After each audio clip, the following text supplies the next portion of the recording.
एक एहसान करना और ये वीडियो देखना। I am going to make my own film. I don't have a script, I don't have a team, but I'm done assisting on other people's vision. So this is me manifesting that I am going to make a film this year.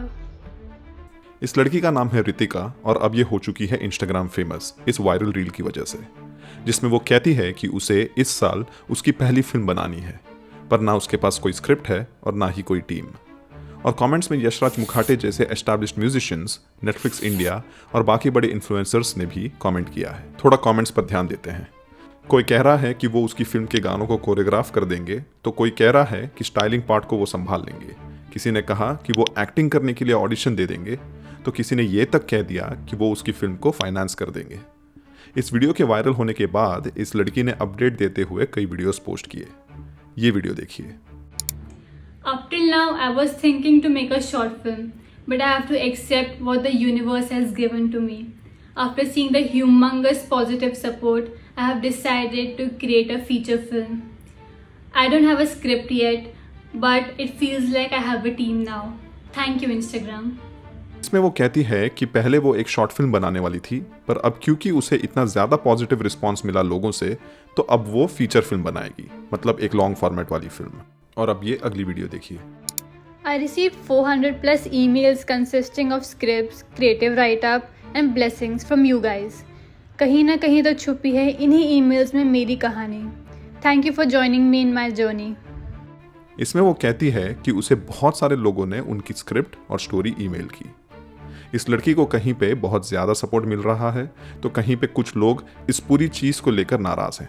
जब एक बड़े page ने उसकी story को cover किया, तो लोगों ने कमेंट्स में अपनी नाराज़गी व्यक्त करते हुए ये कहा कि ऐसे बड़े पेजेस को रितिका जैसे लोगों को प्रोत्साहन नहीं देना चाहिए। लोगों की नाराज़गी इस चीज़ को लेकर है कि ये जो बड़े पेजेस, आर्टिस्ट और प्रोड्यूसर्स रितिका को सपोर्ट कर रहे हैं, इसके बदले उन्हें ऐसे लोगों को सपोर्ट करना चाहिए जो अपनी स्टोरी दुनिया को बताने के लिए उत्सुक हैं, जिन्होंने काफ़ी सालों से अपनी स्क्रिप्ट और अपने क्राफ्ट पर रिलेंटलेसली काम किया है और जो बेसब्री से बस उस एक अपॉर्चुनिटी के लिए रुके हैं। किसी ने यह भी कहा कि क्योंकि वो एक लड़की है इसलिए उसे इतना सपोर्ट मिल रहा है। अगर कोई लड़का होता उसकी जगह तो उसे सपोर्ट नहीं मिलता।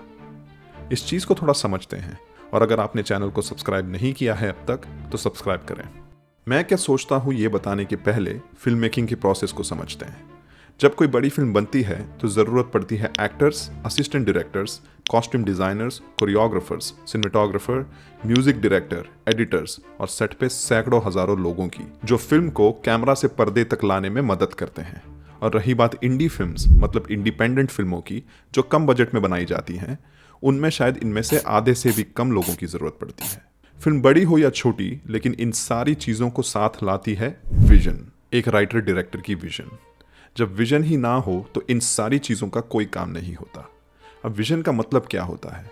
विजन का मतलब होता है द एक्ट और पावर ऑफ इमेजिनेशन, मतलब एक आइडिया जो राइटर डायरेक्टर को आता है, जो वो समझता है कि दुनिया को बताना ज़रूरी है, जिसे फिर वो स्टोरी में कन्वर्ट करता है और फिर वो कन्वर्ट हो जाती है स्क्रीन प्ले यानी स्क्रिप्ट में, जिसको जिंदा करती है परफॉर्मेंसेस, म्यूजिक और फोटोग्राफी। पर यह विजन ज़रूरी क्यों है? M night Shyamalan Indian origin के हॉलीवुड के एक जाने माने राइटर डायरेक्टर हैं, जिन्होंने sixth sense, glass, split, old जैसी अच्छी फिल्में बनाई हैं। उन्हें एक इंटरव्यू में ये सवाल पूछा गया कि डायरेक्टर बनने के लिए क्या ज़रूरी है, तो वो ये कहते हैं, If there's no other way, there's just no other way. It's like, imagine you've lost the person that you love. Your parents think you're a failure. Everything has gone wrong. Everything. Do you still want to be and it takes 20 years, 30 years, and everybody says you stink, you're terrible. You spent all that time, all regret. Your whole life is defined by your failure to do this. Is it still something you want to do? Then go do it, because it should be no other choice in the matter. It takes like an irrational passion to do it. There will be those people that kind of do the process and then get lucky and fall into it, but I don't want to watch movies by those people. I want to watch movies by the people that there was no other choice. इस video के and में वो irrational passion की बात करते हैं, मतलब किसी चीज़ को लेकर ऐसा पैशन जो आपको पागल कर दे, और कहते हैं कि अगर आपके पास ऐसा पैशन ना हो तो आपको डायरेक्टर नहीं बनना चाहिए। वो कहते हैं कि लकी होकर कोई फिल्म मेकर बन भी जाए तो वो उनकी बनाई गई फिल्में देखना पसंद नहीं करेंगे, क्योंकि उस फिल्म मेकर का कोई वॉइस नहीं होता। ये चीज क्वेंटिन टैरेंटिनो भी कहते हैं इस इंटरव्यू में। One of the things that I've been focused on is there's a lot of writer-directors that come out. They write and direct one movie, a second movie, a third movie. Well, there's a real voice there. There's a real voice. But you know what? It's hard work to go to that blank piece of paper and start from square one. Start from scratch every single solitary time. You are at the bottom of Mount Everest every single solitary time, and everything you've done before not only does not help you, it could even like hang over your head. And that is a tough road to hoe. And you make less movies that way. And it's a lot easier to go and look at the scripts that are out there and available, and you can maybe work with a writer or do a little rewrite or do that kind of thing, and you get more movies made. But cut to 6 years down the line, and where's that voice? It's gone away. जब कोई भी artist अपने art form को लेकर passionate नहीं होता तो उसके आर्ट का मैसेज भी ऑडियंस तक नहीं पहुंच पाता। फिल्म मेकिंग भी एक आर्ट है और कोई भी अच्छे आर्ट की तरह इसमें भी पैशनेट होना बहुत ज़रूरी है। फिल्में सिर्फ बनाने के लिए नहीं बनाई जाती, और ये पैशन तब आती है जब स्टोरी या विजन खुद की हो या फिर खुद के पैसे लगे हों उस फिल्म पर। और यही मिसिंग है रितिका के केस में, क्योंकि ना उसके पास कोई स्टोरी है, ना कोई विजन, और सबसे ज़रूरी बात, ना कोई एक्सपीरियंस। अब थोड़ा गौर से सोचें तो जब वो ये फिल्म बनाना शुरू करेगी तो इन सारी चीज़ों का ना होने के कारण उसके अलावा बाकी सारे लोग जिन्होंने स्टोरी, काम और पैसे लगाए हैं इस फिल्म पर, वो डिक्टेट करेंगे इस फिल्म को। तो ये फिल्म उसकी ना होकर सबकी बन जाएगी, मतलब किसी की भी नहीं होगी, और इसीलिए इस फिल्म का कोई वॉइस नहीं होगा। अब मैं ये नहीं कहता कि रितिका टैलेंटेड नहीं है। उसके YouTube चैनल में उसने अपने वर्क एक्सपीरियंस के बारे में बात की है, और मैं समझता हूँ कि उसके क्रेडेंशियल्स बुरे नहीं हैं, पर ये उसकी फिल्म मेकिंग के टैलेंट को नहीं झलकाता। तो क्या उसे इतना बड़ा सपोर्ट मिलना अनफेयर नहीं है, जबकि इंडिया में ऐसे लोग हैं जिन्होंने अपने ड्यूज पे किए हैं और बस एक अपॉर्चुनिटी के लिए रुके हैं। अब एक एनालॉजी के तौर पे, क्योंकि मैं जिम जाता हूँ और मेरी बॉडी एथलेटिक है, इसका मतलब ये तो नहीं कि मुझे किसी स्पोर्ट में इंडिया को रिप्रेजेंट करने का मौका मिलना चाहिए।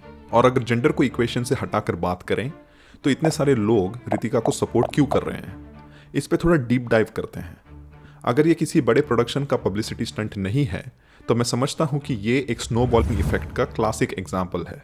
स्नोबॉलिंग इफेक्ट का मतलब होता है कि एक छोटी चीज़ का बढ़ते बढ़ते बहुत बड़ा बन जाना।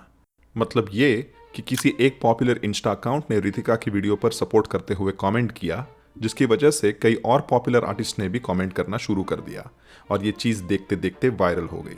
कभी आपने किसी फेमस इन्फ्लुएंसर के पोस्ट में दूसरे इन्फ्लुएंसर्स के कमेंट्स को नोटिस किया है? इसे इंस्टाग्राम की दुनिया में इंस्टाग्राम पॉड्स कहा जाता है। ये टैक्टिक होती है इन्फ्लुएंसर्स की, जो एक पॉड का हिस्सा होते हैं और वो एक दूसरे के कमेंट सेक्शन में अपना कमेंट छोड़ देते हैं ताकि उनके अकाउंट पर भी एंगेजमेंट बढ़ जाए।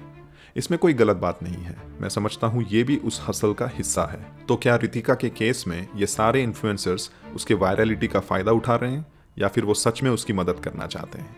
अगर हम इसे एक दूसरे नज़रिए से देखें तो ये बहुत खूबसूरत चीज़ है कि इंटरनेट साथ में आकर किसी की मदद करना चाहता है, पर क्या रितिका के बदले किसी और बडिंग फिल्म मेकर की मदद करना बेहतर नहीं होगा? आपकी क्या राय है इस चीज़ पर कमेंट्स में बताएं। तब तक फिल्में और उनसे जुड़ी बातों के लिए करें सब्सक्राइब।